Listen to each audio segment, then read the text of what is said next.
Samantala, si Jadeline, nag-check naman ng pagsusulit na ibinigay niya sa kanyang mga estudyante kanina. Yung score nila, tumataas ba? Tumataas po. Yung pong mga yun, may tama rin po kahit isa. Ang ama ni Jadeline na si Jose, tribal leader din ng komunidad. Kamusta po ang buhay dito sa inyo?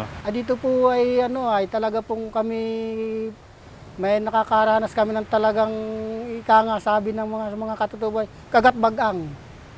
Na talagang sa kahirapan po ay talagang kumakapit sa patalim. Minsan po, dalawang kahig na kami, hindi pa rin makatuka. Palibasa po't nakakaintindi mga anak ko. Hindi rin nila pinapansin ng aming kahirapan. Tuloy-tuloy din ang kanilang pag-aaral. Number 8. Metal. Mukhang laro-laro lang. Pero para kay Jadeline, seryosong gawain ang kanyang pagtututor. Nakakapagod din daw ang gawaing ito. Pwede ka namang tumigil sabihin mo, pagod na ako, ayaw ka na magturo. Hindi ko po magawa. Pag ako po'y tumigil sa pagtuturo ay ako po'y nalulungkot.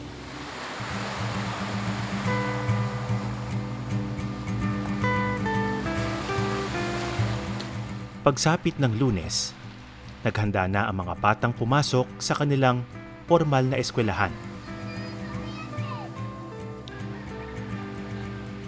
Sabik at porsigido mag-aral ng mga bata.